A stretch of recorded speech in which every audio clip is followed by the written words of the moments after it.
Welcome to the E4 Mobility Alliance policy meeting. This is our third in a series of 4 that is sponsored by Southern California Edison.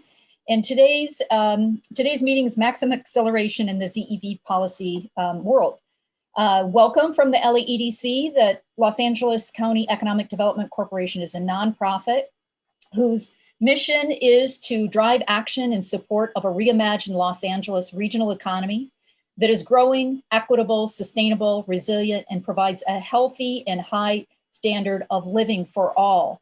And we do this work through 4 different industries. Today is our E4 Industry Council. We also work on digital media and entertainment, aerospace, and biosciences. But one of the things we do in our industry work is we drill down into where are the regional advantages that we have in the LA region. And of course, as we all know on this call, it's one of the advantages we have in California is the ZEV industry. And we are so ripe for this industry to accelerate even further because of the new administration nationally, but also because of our governor and our state budget and our state imperatives and our state policy. So the conversation this morning is how do we continue to build out the policy that will drive and grow and support not only good paying jobs in the ZEV industry, but also how to build out the infrastructure and what are all the layers of analysis we need to pull into this policy discussion. So I can't be more pleased that there were about 120 of you registered this morning. We have a really fantastic lineup of speakers. We have 4 featured speakers at the front of the hour. And then we're going to be breaking out into 3 breakout sessions where we're going to talk about specific issues that we need to address in the ZEV policy world. You will be pulled into those breakout sessions and then pushed back into the general audience where we'll hear from everyone. But as we get started this morning, like I mentioned, we have 4 featured speakers at the top of the hour. And our first one is Senator Ben Allen. Senator Allen wasn't able to make it this morning, so he sent a video, and we'll play that video right now. Well, good morning, everybody. Senator Ben Allen. Sorry I can't be there with you in person. I believe that I think during the time that you're having this particular session, I'm in a mandatory training session myself with the state Senate. I'm actually here in my office right now. We just had Senate session. I got changed, and I'm about to get on the road back down to Los Angeles. But I wanted to take a moment to say hello and share some of my thoughts about this really fascinating moment in time that we have right now, especially with the new administration coming in and renewed partnerships for this emerging EV and climate policy. Now, you know, we basically have seen here in California the direct effects of the climate crisis in our floods and drought, in our wildfires, and so many other things. And so California both is the victim of, but also trying to be proactive with regards to addressing the climate crisis. And most recently, you all know that the governor took this very bold step back in September when he signed this executive order that will phase out the sale of internal combustion engines by 2035. It's going to reduce greenhouse gas emissions by more than 35%. Toxic NOx emissions by 80% from California's transportation sector.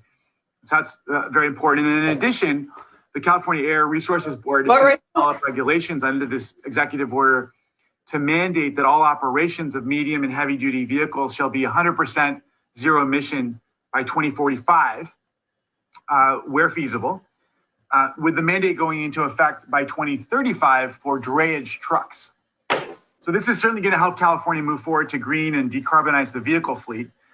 We know that there's 15 other countries in the world that have already committed to phasing out gasoline-powered vehicles. We're now joining them in that effort.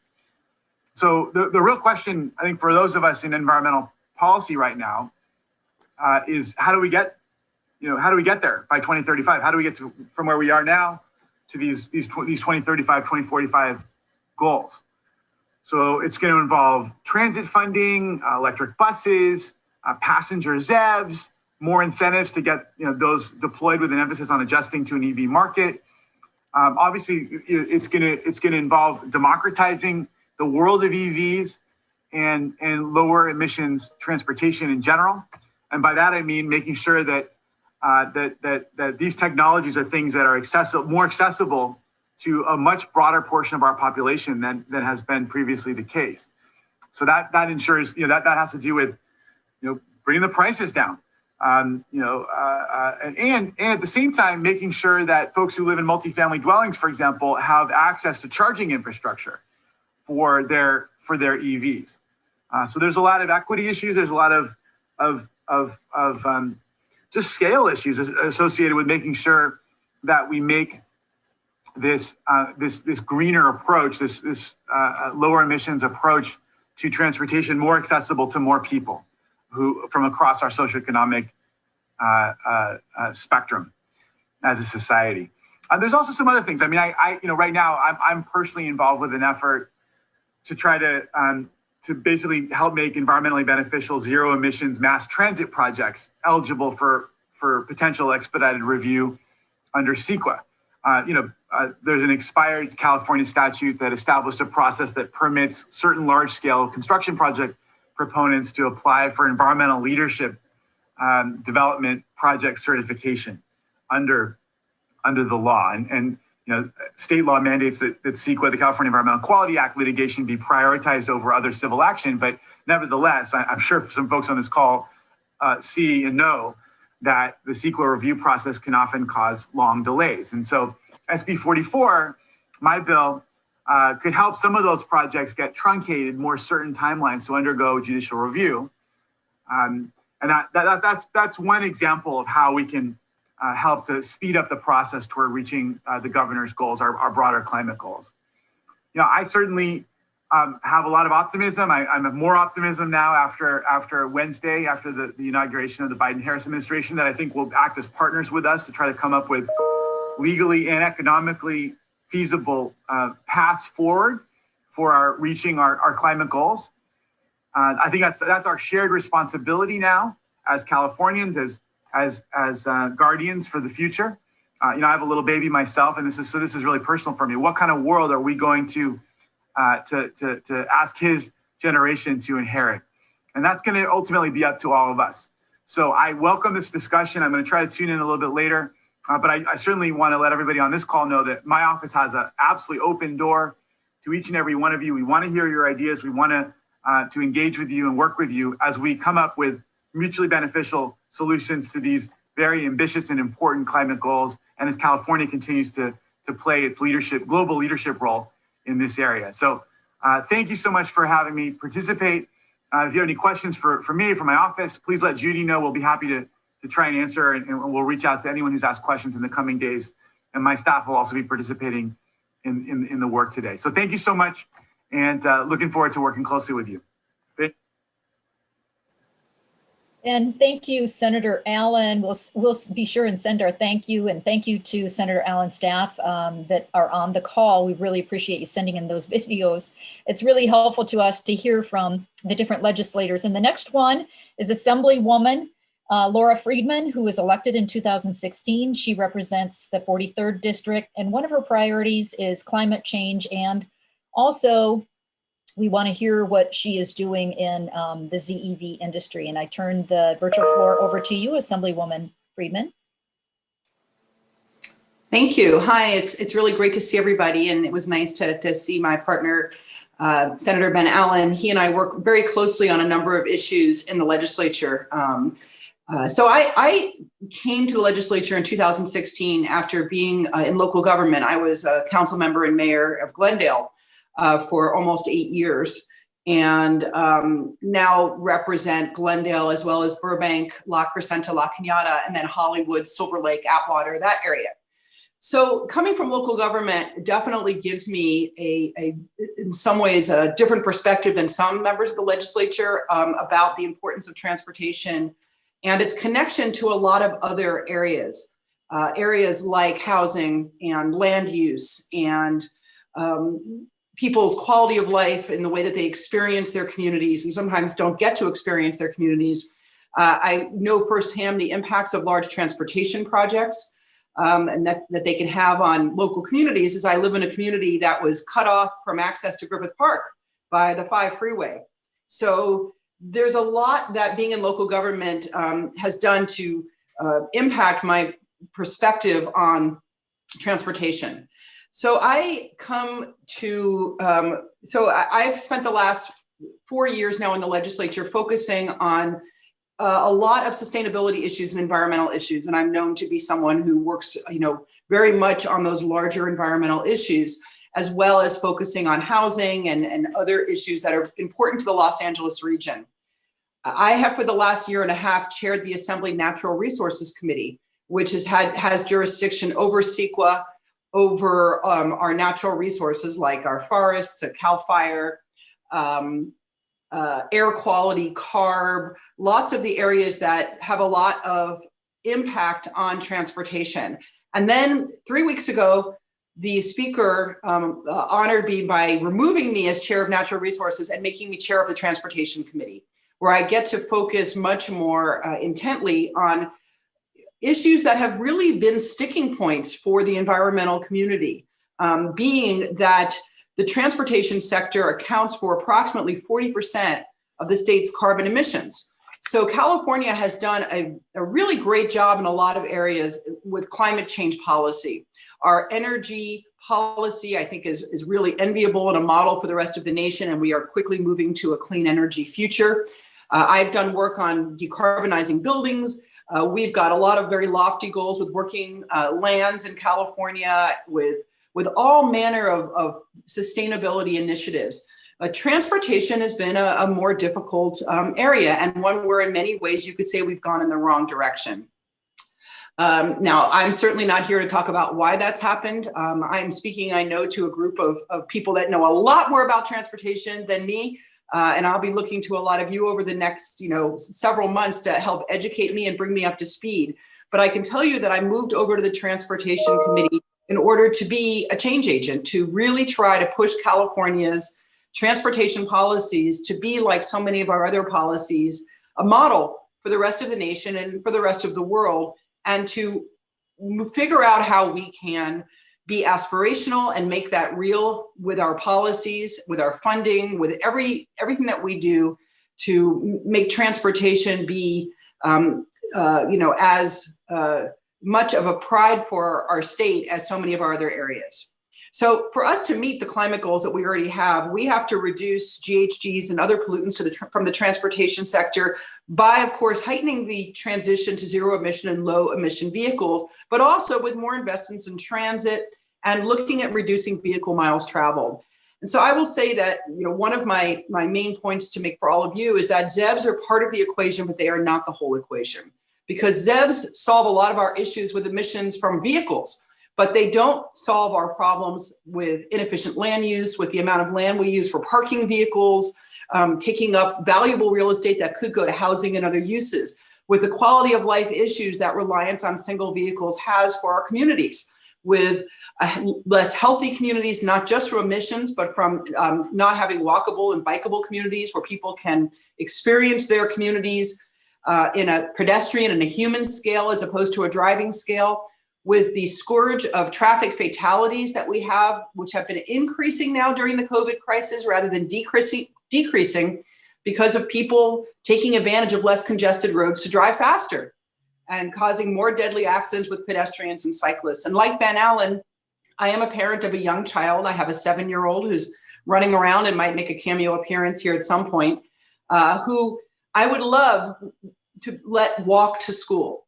But I, like many parents, are afraid of that, not because of fear of her being kidnapped or anything like that, but fear of her being run over in my community. It was not designed for pedestrians, and it wasn't designed for pedestrians mixing with cars that go the speed that today's cars go, with the weight and the size of many of our vehicles, where someone of her size is not even visible to drivers of cars. So there is a whole lot that we need to look at beyond ZEVs. So let's see, my staff gave me notes, and of course I have no idea where I am in them because, like typical, I go completely off script all the time. So Mr. Allen referred to the governor's executive order, which I'm sure most of you are familiar with, but just to quickly go over that, it will require that 100% of in-state sales of new passenger cars and trucks be ZEVs by 2035. I believe this is doable.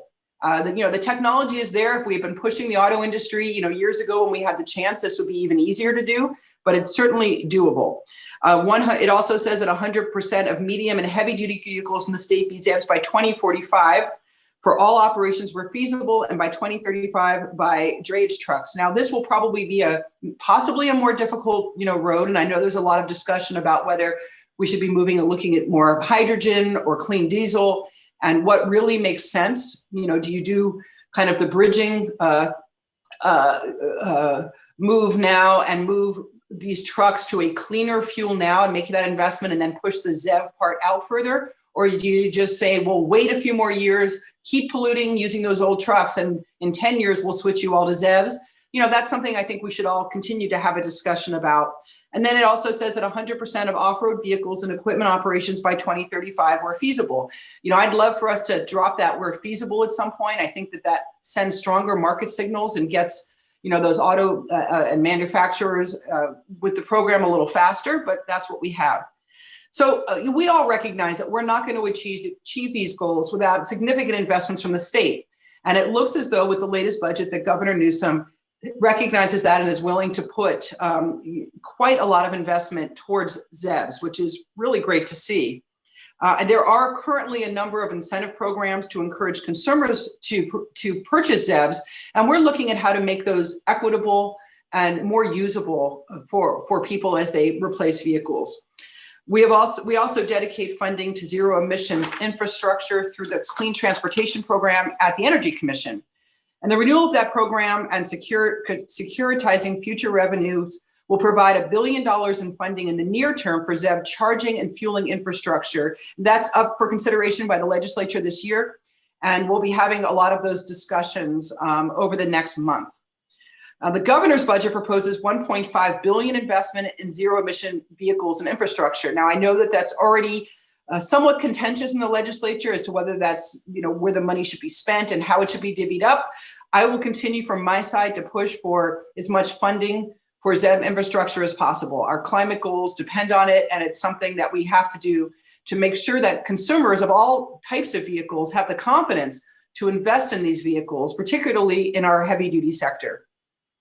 In the coming months, we're going to be looking in the legislature at how the state prioritizes zero emission vehicles and infrastructure in terms of balancing that against all of our issues across the state. Now, in natural resources, I've been lobbying very heavily for more money to go, for instance, into wildfire risk reduction. So there's a lot of other mouths to feed right now with a shrinking budget due to COVID. And there'll be pushes to put money into our healthcare system, into vaccine, into all manner of things. And I, like everybody else, is hoping that the Biden administration is looking towards stimulus through infrastructure spending, which in this country, we haven't always done a great job. And here in Southern California, many of you have been involved in what's really been a light rail revolution in the last several years. And boy, wouldn't it be great to just, infuse that with a big shot of adrenaline and get so many of those projects that are ready to go move that much faster so that we can really have a great, robust transit system. I've always said, not always, I've said for a couple of years now, that Los Angeles is not going to truly be a world-class city until we have a world-class transit system. So I would love to see the federal government do the job creation and do the stimulus through investing in things that have the co-benefits of reducing our reliance on cars and on helping with climate change and also with mobility equity by investing in transit. So looking now at just some legislative priorities that I'm going to have in my committee, and I know many of my colleagues have. Now, CARB, of course, has broad authority to meet the state's air quality and climate goals. So it's very important that we in the legislature focus on making sure that our investments are equitable and that they are practical here in Los Angeles and in the Southland. That we have to make sure that those investments benefit communities that have been disproportionately burdened by the impacts of climate change and poor air quality. Those, of course, are our EJ, our lower income neighborhoods. And many of these communities are also the very communities that have been cut up from themselves through large transportation infrastructure projects. There are communities that lack green space, that lack walkable, bikeable routes to get to schools, and to parks. So there's a lot of historic wrongs that have to be righted. And I'd like to see a lot of that funding being going into those communities first. We also have to make sure that regulations don't overly burden those very same communities and those low-income residents, but also recognizing that that cannot be an excuse not to really work on climate change policy where climate change will make the most difference. Climate change is going to impact disadvantaged communities more than every other community. It's already disadvantaging those communities. It's disadvantaging them through the heat days, impacting them because they tend to lack green space and don't have as much of investments in parks and in tree canopies. A lot of those residents don't have air conditioning in their homes. Certainly they have air quality issues in a lot of those communities. So we can never forget that climate change is going to impact them. So every dollar we put into combating climate change also, helps all of those communities. We need to better understand zero emission vehicle adoption and how to encourage a shift to private investment where those who will be profiting from zero emission vehicles and infrastructure are also contributing fairly to its development and installation. So true public-private partnerships where we can help kickstart a lot of those industries, but they're not just getting a free ride on the backs of taxpayers and ratepayers. We have to make sure we're not creating problems for future generations. And I'm thinking here about battery recycling, lithium extraction and the toll that takes on developing nations. We have to really take a look at that and make sure that we are being sustainable with our ZEV production and end-of-life vehicle issues. We need to work with local and regional governments to make sure that solutions are flexible. One size fits all doesn't always work. What a farm community is going to consider to be charging that works for them and for farm vehicles or for the vehicles that are just driving around their property is very different than in an urban area. So we have to make sure that we're flexible. And again, we shouldn't lose focus on the bigger picture. And, I can't hammer enough that zero emission vehicles are only one part of the puzzle. They are not the entire solution when it comes to climate change and transportation. We've got to figure out how people are going to ride transit post-COVID and make a lot more investments into public transportation. And that doesn't work very well in sprawling communities and in a lot of the ways that we have developed in Southern California. So do we change transit to work with our land use, or do we change our land use to work with transit? And it's probably going to be a bit of both. I'm working on legislation to look again at our sustainable communities planning requirements for municipalities to see if we can't get communities to really think about how you can create communities where everything is within a 15, 20-minute walk or bike ride, where you shop, where you buy your groceries, where your kids go to daycare, all of those things. We don't have that now. For me in my own home to get to take my daughter to school would take me, it would be quite a long route, and I ride a bike, but I'm not great. So I still have to walk my bike up the last quarter mile to my house, walk up a hill. So there's a lot we need to think about in terms of really having our climate goals match the way that we live. We all talk a good game in Southern California, environmentalists talk a good game, but sometimes it's hard to get us to make those hard choices about changing just the way that we live and what we allow to be built around us. So I think we need to have those more difficult conversations. Before I don't know, somebody at some point needs to just turn off my mic probably, but I'll just throw out a few questions for everybody when you go into the small groups. These are things that I'll be thinking about as someone who's fairly new to transportation. Where do we put that charging infrastructure? Where does it give us the best bang for the buck, and how do we make that equitable in low-income communities? Are low-income communities going to be late adopters? Is this just going to continue to be out of reach for low-income communities? And so are those going to be sort of stranded assets if we put charging stations in those communities? Or is there a way to help those communities adopt to Zebs? How much funding should the state provide before the industry becomes completely self-sustaining? And how do we make sure that the answer we get back from industry is real and true? Should investment focus be on light or medium and heavy duty vehicles and related charging and fueling infrastructure? Are there other models to continue, such as fee-based?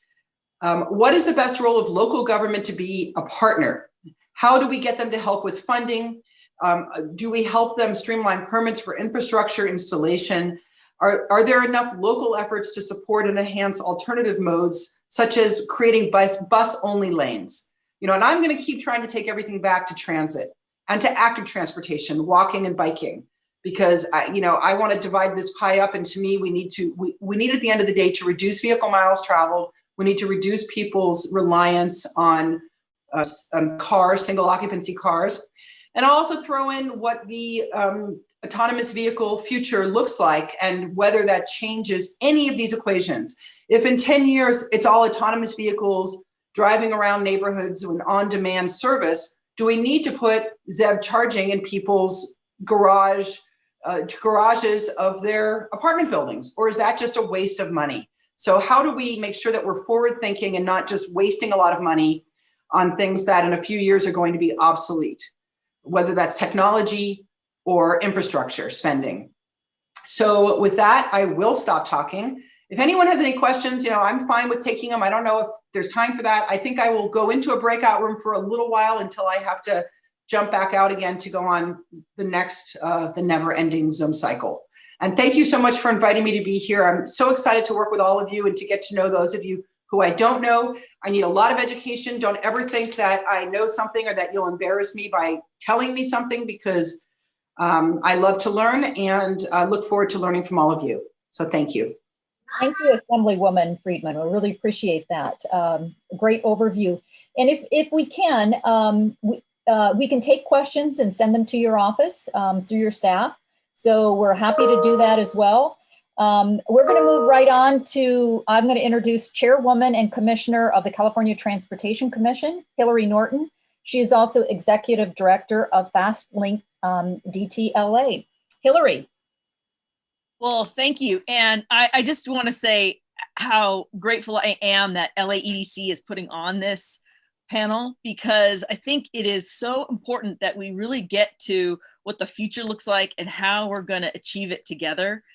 And, first, I'd like to also recognize Senator Ben Allen and Chairwoman of the Transportation Committee, Assemblywoman Laura Friedman, my neighbor, because I'm here in Eagle Rock, because your courage and support for SB1 has allowed us to even think about supporting important opportunities to invest in infrastructure like we're going to discuss. And so I want to say, this was a courageous decision years ago, and it's made all the difference in the world in terms of our infrastructure and our ability to go to the federal government with the opportunity to leverage money and not just ask for money off the top. So let's talk a little bit about what's happened with the CTC. And I am really grateful to say that I was the first appointee with my friend Tamika Butler. We were the first appointees in September 20th of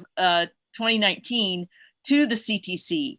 And that was also an auspicious day, because that was the same day that his executive order N1919 came out. And we really felt like that was part of a mandate for us to look at the way we are doing things now and start improving them and moving them towards a better environmental future. And I will say that it is so important for you all to see that I think it's a moment that should be appreciated, that CTC and CalSTA and Caltrans and CARB and the CEC and GoBiz and the Smart Growth Council and even the Housing and Community Development agencies are all working together in ways we haven't before, and meeting quarterly, talking about how to do things well. I'm so delighted that Tyson Eckerly is part of GoBiz, and his presentation is mind-boggling. And so I don't want to take too much time before that, but I do want to talk a little bit about what CTC is doing and how we're leading the way with those SB1 funds to make roadways and state of good repairs and active transportation a good partner with ZEV investments. And so just to ground you in some facts, we last year identified for funding projects $22 billion worth of projects. That's 1,200 different projects that we funded that are going to equal 350,000 jobs.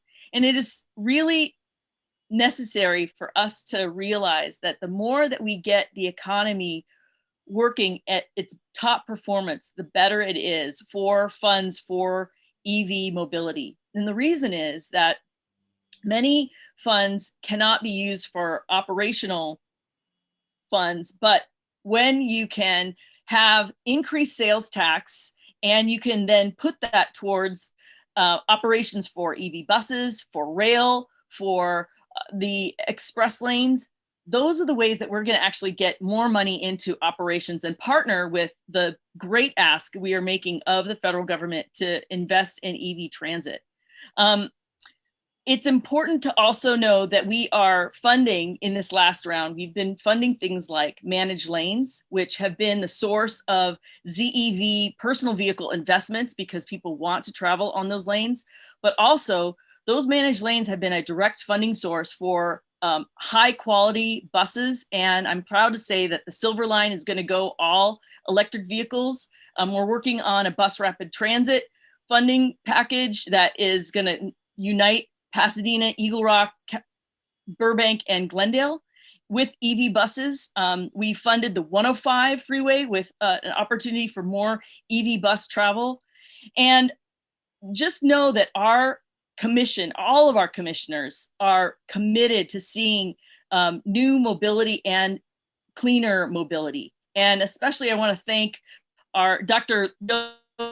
Liu, who is my colleague and is head of the Coalition for Clean Air, who is also my appointee to the Road User Task Force to look at how do we move from the gas tax to something else in the future so that we can have our EV system contribute to more EV infrastructure. And I think that is going to be one of the groundbreakers for California, because we know that California is America's pilot project. I want to mention that one of the things that we are looking into is how to use the Trade Corridor Enhancement Program funds differently. We're going to be talking to the federal government about whether or not we can use some of those funds to support EV charging, so that includes even truck-only lanes and truck pull-off lanes to charge for those trucks. And it's important to note that CalSTA just went and got a federal authorization to do commercial operations along corridors so that you could have charging infrastructure along a truck route. That's a very new and relevant addition to our ability to use TSEP funds for ZEV opportunities. And that's very important to us.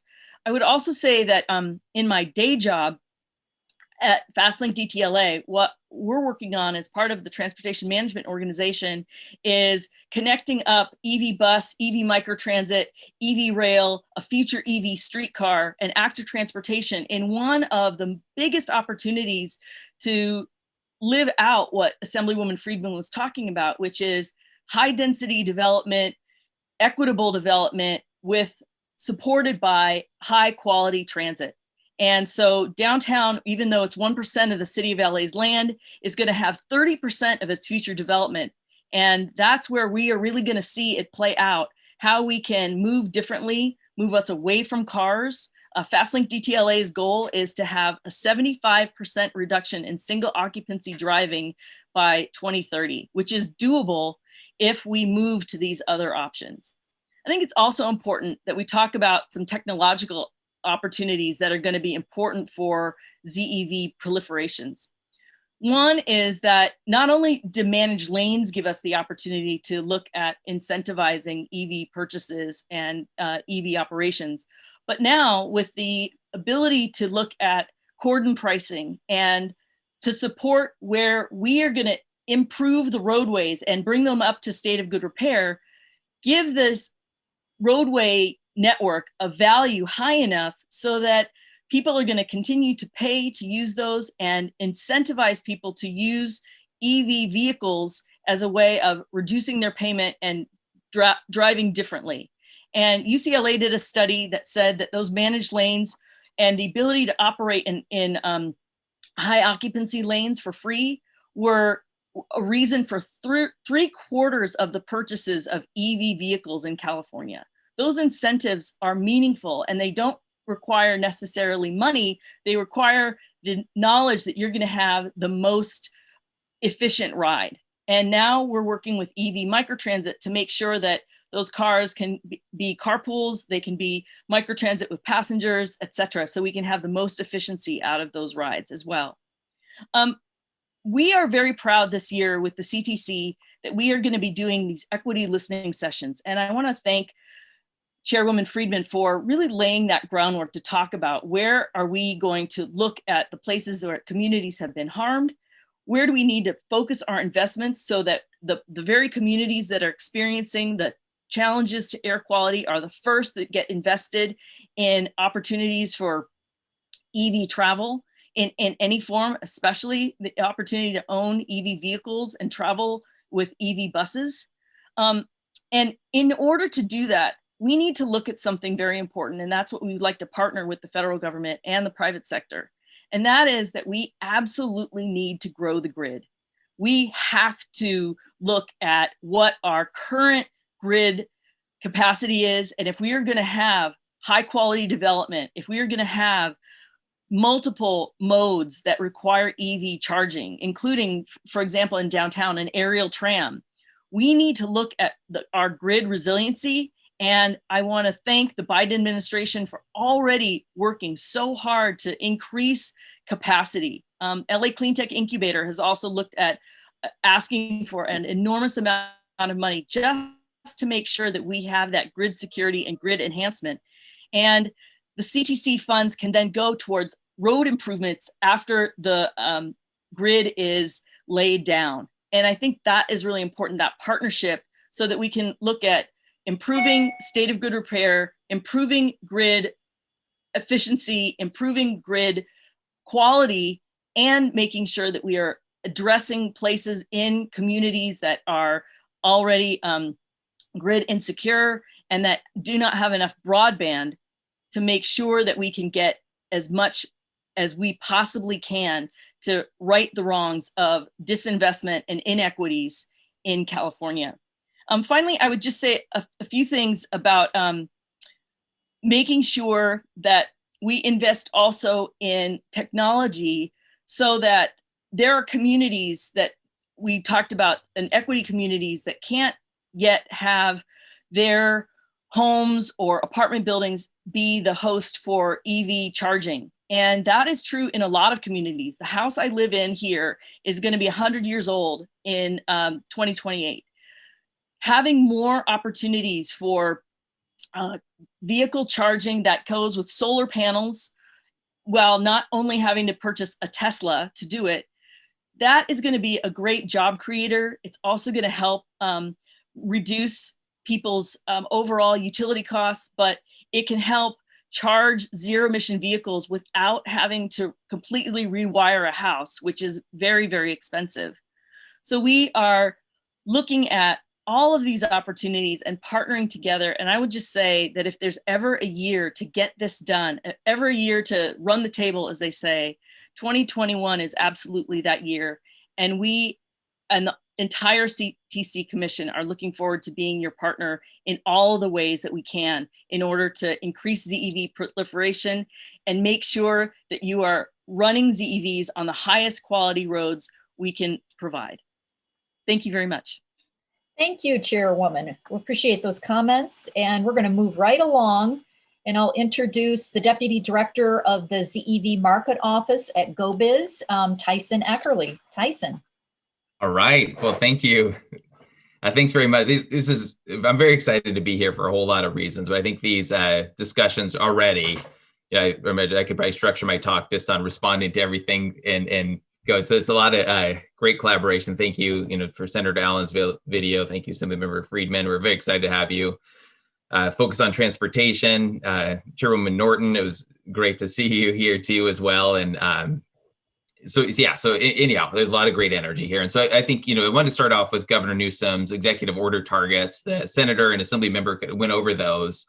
And so I think, you're familiar with them now, and of course, but they, bottom line is they are bold targets. And one thing I want to point out is the governor is under no illusion that this will be easy to get there, right? There's a lot of work between now and there. And why he, called on GoBiz in the executive order to develop a ZEV market development strategy, along with our agency partners, and among other things, including, smart regulation and investment.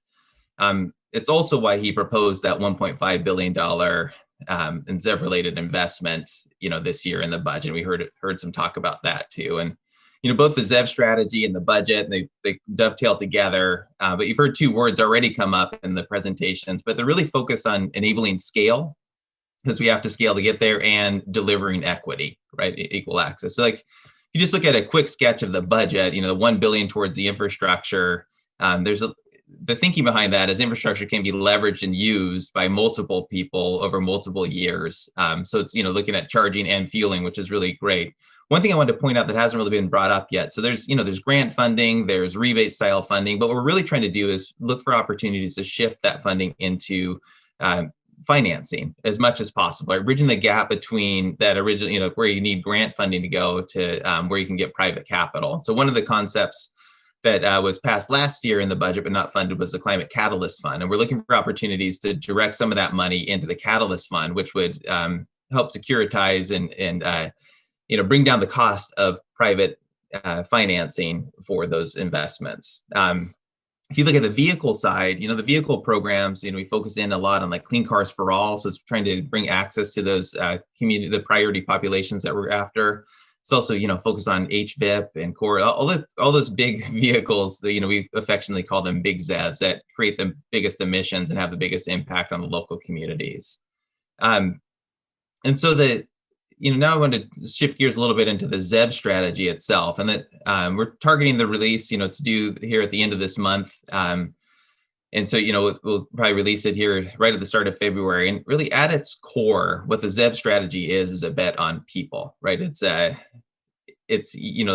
people come together to solve these problems. And I just wanted to kind of take a step back and maybe take a mental journey just to 2045. So let's pretend we're in 2045 and zero emission vehicles are the norm across all sectors. The air is clean energy jobs are abundant.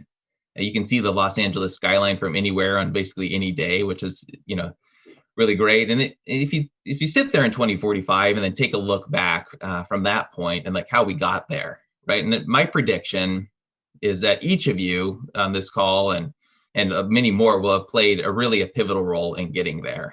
And so, I think that's kind of the exciting part of this. And so, it's really, the strategy is about unlocking and connecting those roles together, right? It's that success will have had many parents. It's really about taking policy, and the targets and really implementing and make sure that they happen.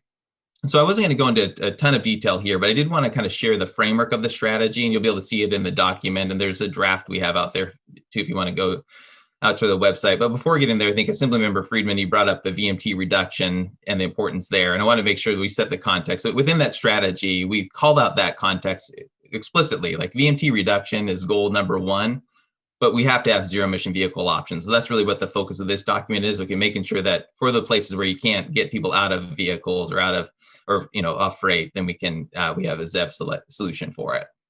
But so the frame of the ZEV strategy, we've organized it around really what we're calling the four pillars of the market. And those are vehicles, infrastructure, the end user, and workforce. And so really you need all four of those pillars to be balanced to deliver the change we need. So if our workforce isn't there to build out the infrastructure, or if the vehicles aren't there, they all have to be in balance to make there. Those pillars we have built on four fundamental principles, and those are equity in every decision. So equity kind of goes through everything. It's embracing all zero emission vehicle pathways. So that includes batteries, it includes fuel cells, it's high speed rail, it's connected. It's collective problem solving. So it's really coming together. The solution is this is a big challenge, right? So it takes multiple to get together. It's the idea that, public actions complement private, right? So we really need to help the private market scale in the public sector. And so we're really laser focused on that. And then finally, it's designing for resilience and adaptation. And I think that came up in some of the themes there. And so, if you look at the strategy document, and when you open it, I don't want people to be too intimidated. We shot for 20 pages. It turned out to be 100.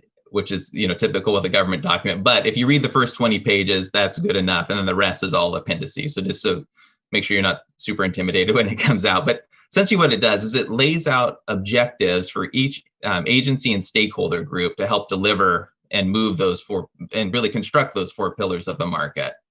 And each of the objectives there tie back directly to at least one of those pillars and incorporates the key principle. And so Hillary Norton, when she brought up the mind-boggling, the picture. So when we had first met, we kind of mapped out all of the state policy programs, and it is pretty intimidating because we built this plane as we're flying it, and there's a lot of different things. There's 28 agencies with their hands in this. And so what we've tried to do is kind of simplify and streamline that so it's simple for someone to plug into the system.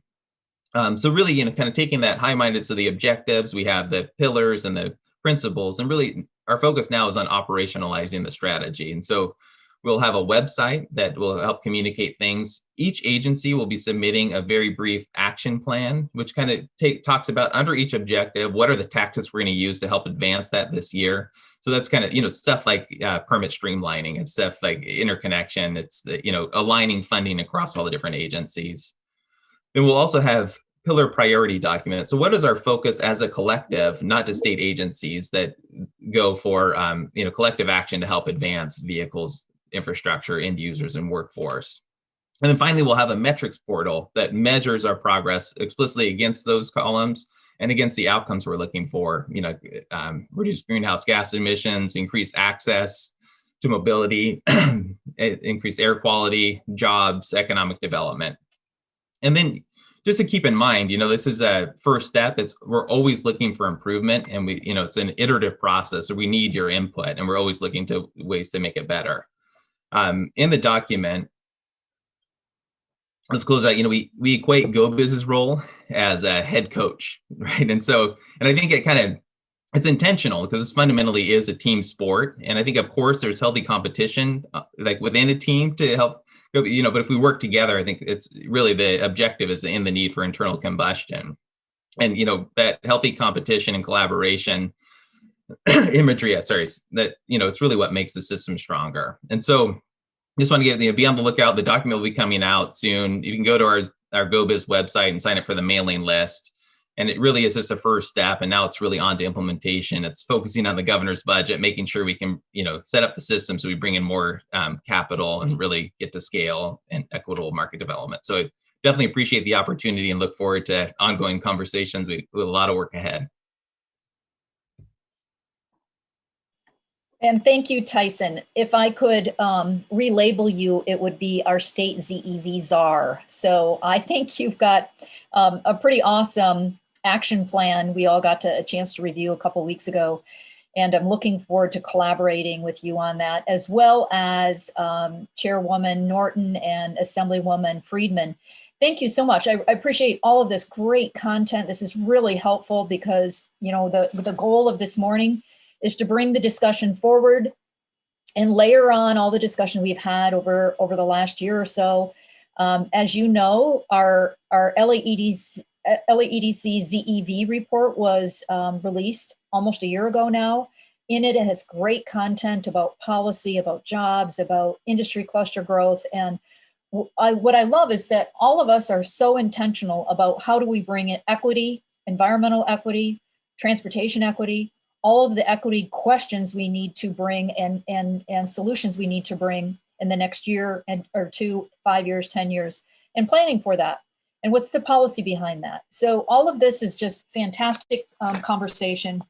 And now we get to move it to our breakout rooms. But before we launch the breakout rooms, let me just introduce to you our leaders in the breakout discussions, because these are our important partners. The ZEV report that was launched 10 months ago was funded by LA Metro, AQMD, it was funded by Southern California Edison, and DWP and SCAG. So we had some really great partners, and some of these partners are leading the discussion group. Group 1 will be Michael Cano, Deputy Executive Officer, LA Metro. He'll be leading Group 1. Group 2 will be led by Joseph Cryer with SCAG. He's the Associate Regional Planner. And Group 3 will be led by George Pava, who's Director of Electrification of Transportation Systems at LADWP. So with that, everyone just gets assigned out, and you have your discussion questions led by the discussion leaders. Take a few minutes and introduce yourselves and get to know each other before you dive into the discussions. And then we'll reconvene and hear about how the discussion went. And then Zanku Armenian from Edison will close this out this morning. So with that, I will see you in a few. Or should I don't want to synthesize it for you, but I thought it was really important to what we're talking about. Oh, sure. Just, it occurred to me to mention a bill that I'm working on about demand management and utilizing smart meters more smartly to work with the smart appliances that now are pretty much standard when you buy a new large appliance. I recounted that in Glendale, we spent almost $100 million, maybe even more, on our smart meter program, and got a whole bunch of money from the ARA one back in the 90s. Or no, and not in the 90s, that was way too long ago, in like about 2010, 2011. And we put these smart meters in, and they're great for reading the meter, but they don't connect to anybody's smart appliances yet. And there's no use of them for demand management and peaking and load management and all of that. And all of that's going to be essential for, using EVs and charging EVs. So our bill would have the CEC come up with what that program would look like, how you could do demand management, how you could do peak rates with that, helping the cities connect those appliances to the metering. And, it occurs to me that bringing the EV sector into this conversation is something that we haven't done yet. And we're writing the bill now. Would love to hear from any stakeholders that have ideas of how we can make that work with the EV rollout, with charging. And Jim Metropolis in my Sacramento office would be the person to contact. And we're working on what that bill looks like right now. But it's, again, to utilize smart meters and smart appliances and charging for demand management. And thanks for letting me plug it. Outstanding. Some of the items that came up, obviously, is one that we have. We talk about electric charging. Obviously, there is a complementary zero emission technology with hydrogen, and it's important to understand how they work together to balance each other out, to throw that out there. But in terms of fast charging stations, we heard that sometimes they're not located in very helpful places for people, whether people don't feel secure going there, they're out of the way, they're inopportune. And so making them located in more opportune locations will be important to incentivizing not just the use of them, but also the comfort to know that they're there and they're easily accessible. But there's also a comment made that we need to be working with utilities, because if we can't just put stations wherever we want. There has to be a connection to the utility, and there has to be understanding of finding out how the utilities can support the DC, and also the level 2 and the kinds of charging that we need to support zero emission vehicles. And so that needs to be a conversation, a starting point that we need to discuss, as well as understanding how those utilities are going to be preparing for the future in terms of the load it takes to be able to provide charging at the times needed. We also found out that in terms of scaling, understanding the technology you're using and the cost to implement and the benefits associated are important. Making sure that we're not, picking some costs that might be a little bit more expensive to do at a much larger scale that may not make much of a difference at a smaller scale, especially for transit agencies looking to go all zero emission. We heard that we need to streamline the process to, even if you have the land available to put in a charging facility, it takes up to 2 years sometimes to get all the approvals done, to wire it and to make it ready for use, especially in communities of concern, as I was raised earlier in our group. And that if we really are trying to promote these land uses to be able to accommodate charging, we need to look at streamlining that process, see if there's ways to cut that time down so we can get the charging stations up and running faster. There's also a question about battery storage and making sure that we have the opportunity and the space to provide the storage for batteries needed to provide the power, to provide the fast charging, which is very much in demand, not just for personal vehicles, but mainly for trucks and other vehicles that need to be on the road and can't afford to be off road for too long. Let's see here. We also need to prioritize daytime charging and looking at ways to make sure that, we're looking at workplace charging and other ways that we can balance out the demand on the grid so that we're charging at the right time and we're not overburdening the grid, but we're also providing opportunities for people to have charging wherever they're at, whether it's home, at the office, or in between. So those are some of the key points that were raised. I hope I didn't miss anything from our group. And I think Tyson had a point about AB 841, which will be hard for me to synthesize here, but if he wants to elaborate on that a little bit, I'd be happy to have him speak up before we go to the next group. Thanks, Michael. Just quickly, I think the tariff that will be considered by the Public Utilities Commission to help ensure that utilities can bring power to fast charging sites in a way that, a lot of times it's the company will have to pay the difference. And so the potential tariff will help open up some more and just make sure that the private investment is focused on getting the charging stations in the ground. So that's the potential opportunity. Has to go through the PUC process, but something to pay attention to help scale. Great, thank you. I'll turn it over to you, Gigi. Okay, good. And Joseph, can you tell us what happened in your group? Thank you, Judy. We had a really great group. It was good getting to hear from everybody and the different areas that they represent in the field. So definitely would love to have more time where we could all be in person one day and talk about this over lunch, because it was definitely clear that we could have gone on a lot longer talking about all these topics, I think. But some of the highlights are that so our main topic was talking about building or providing charging in multi-unit dwellings and in rental units. And one of the themes that came up was providing that in old buildings versus new buildings. New buildings generally being easier with the green codes in California and with just being able to put that into the project, and you're probably going to get higher rents as well at those buildings, so you can finance that. Whereas old buildings, you're running into issues of being able to provide enough power and then also being able to trench and go through concrete and change the infrastructure there. So that's a real challenge that's probably going to require some incentives at the state or local level or from utilities. And we talked about where should charging be. So should it necessarily be in the units themselves, at home charging, or is there maybe another approach for more public charging? And some of the comments that we got are that it should be all of the above. So charging at home, but also in public locations. And that could also be framed as a local economic development action where you provide charging at strip malls or local businesses. And that's some place where then folks could go patronize those businesses and support local businesses while they're charging as well.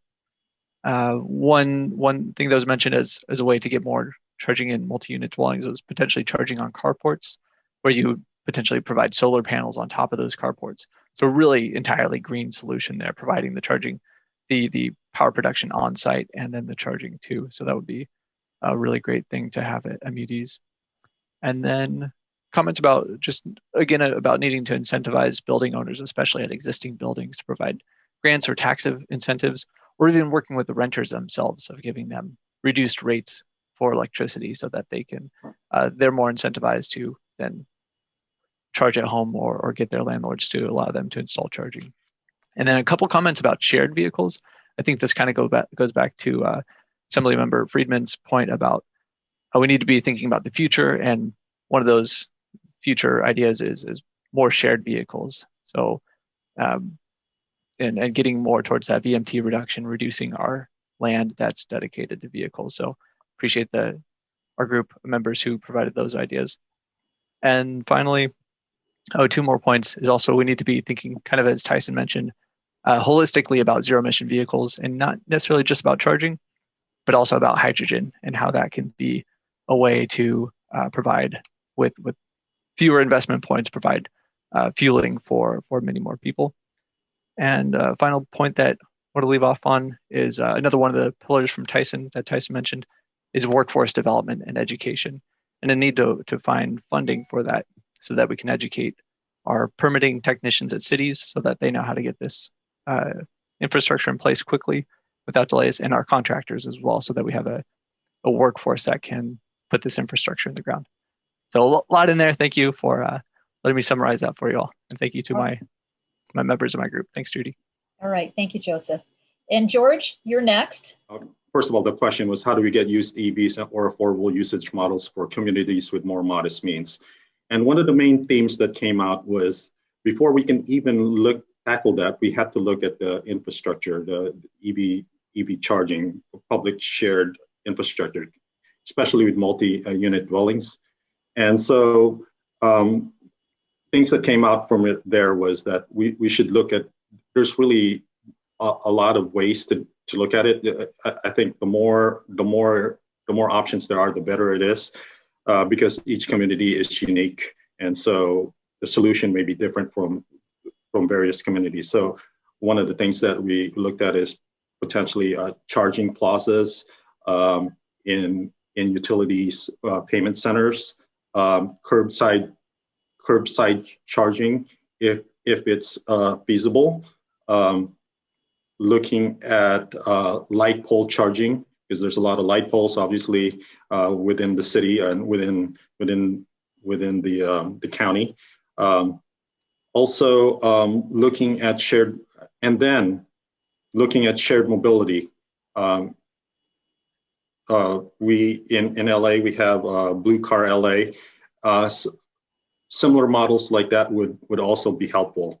Looking into not just vehicles, but looking into other types of mobilities, e-mobility, like bikes, e-bikes, scooters, things that can be used if it's very close by. You don't have to use your vehicle. You can use a scooter or a bike. Other things that we are looking at is doing a better education and outreach to the community, making sure that they understand that where the rebates are, how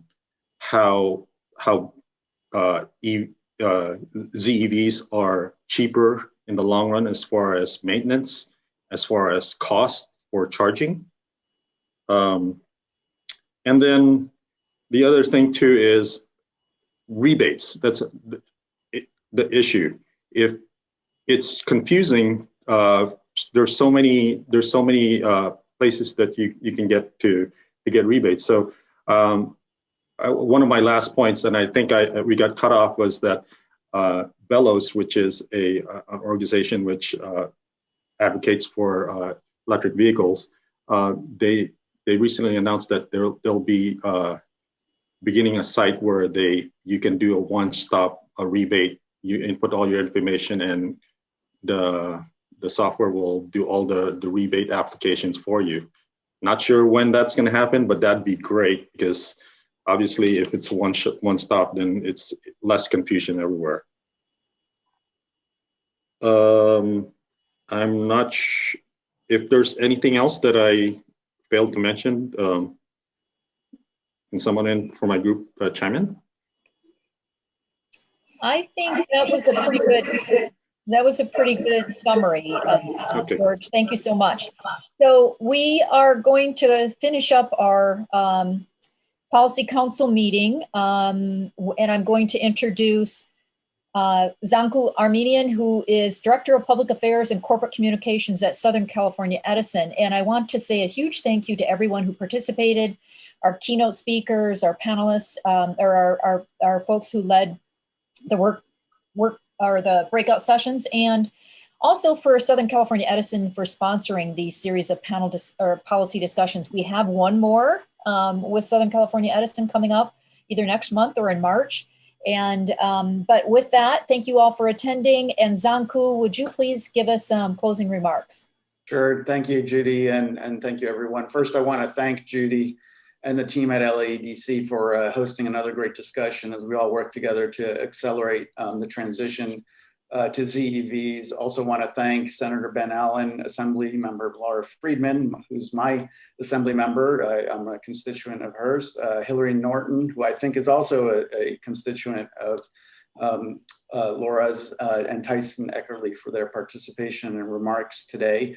On a personal note, I will say that I'm so thrilled to see my Assemblymember Friedman, be at the forefront in this transportation sector. I know it's something that she has championed when she was on the Glendale City Council in my hometown, and all kinds of e-mobility solutions. And she's always encouraged us to lean into these challenges as opposed to sticking with the status quo. So I think we're going to have a great champion in her current role as chair of the Transportation Committee. So look forward to a lot more, and I appreciate her full participation in today's discussion. I also want to thank all of you for participating and sticking to this, sticking it to the end with this. I know everyone's very busy.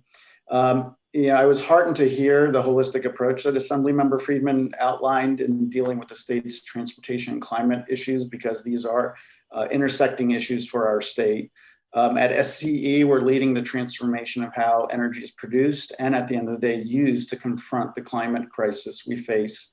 At Edison, just to give a quick update, we're about halfway on our pathway to 100% clean energy, and we're working to plug more cars, trucks, buses, and equipment into a clean power supply. So we're getting there, and of course, there's we feel we're leading in the country. So there's a great opportunity here, and we believe this transition to clean modes of transportation and a carbon neutral economy can also create a fair, sustainable, and more prosperous future. So we're working to support mass market adoption of electric vehicles.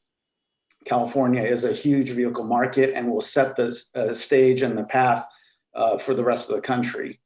Getting more electric cars on the roads will require us all to be more intentional about where we place charging stations and how we make choices. I'm also proud to say that all the Edison participants on today's call, we are all EV owners, EV drivers, because we've always had conversations on our team that we need to walk the talk ourselves, if we're going to be out there advocating about this transition to clean energy vehicles. So I'm proud to say that. But from a charging station perspective, we need to make it easy for folks to charge their vehicles. Charging stations need to be at homes, apartment complexes, workplaces, and public places.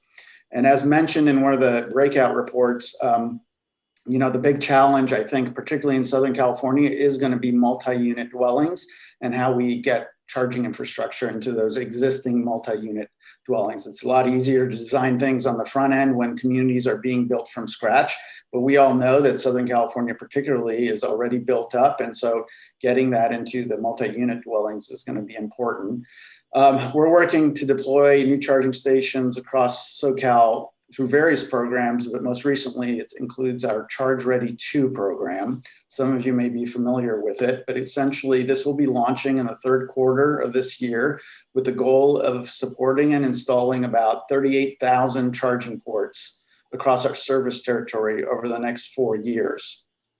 Charge Ready 2 will also have an extraordinary focus on equity by locating half of those 38,000 charging ports in communities that are most heavily impacted by the combined effects of economic, environmental, and public health burdens, which is why I stress the multi-unit dwelling issue, because a lot of those communities are in a multi-dwelling unit kind of situation. So that'll be our big hurdle that we need to cross over.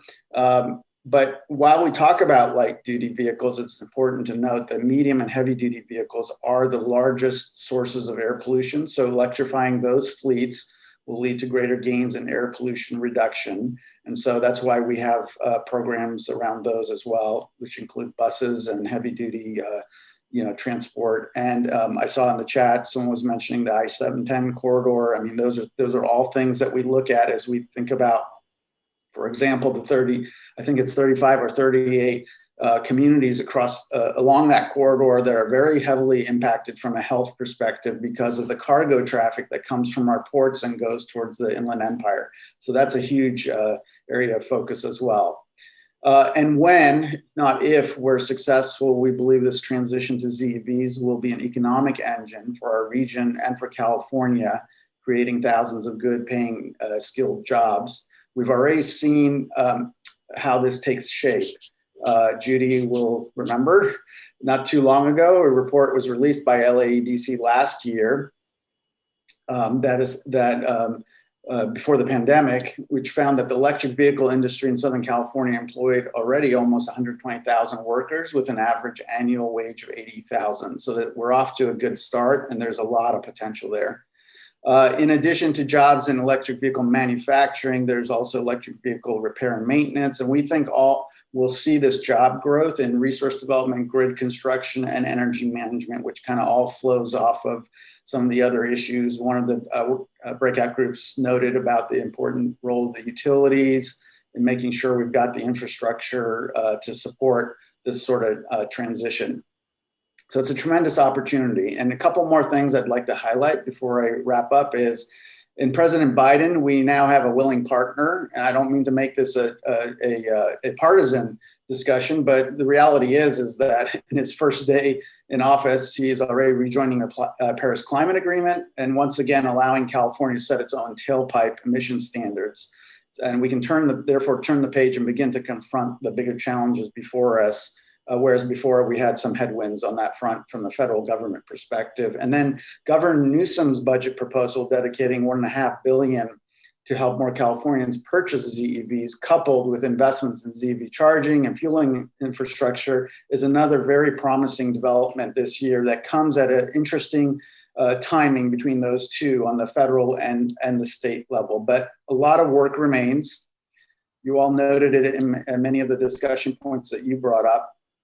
And I think we need to be cognizant of the fact that some would have us scale back our ambition and delay the transition to ZEVs using a variety of reasons. This only underscores the need for closer collaboration amongst folks like all of us to have more coordinated advocacy on our shared policy priorities in this transformative year, which is why I'll go back to the beginning, which is it's great to have a champion like Assemblymember Laura Friedman, who will be at that forefront with us on the state level, but who has a tremendous appreciation for how things work on the local level, since that's in her DNA in terms of where she came from.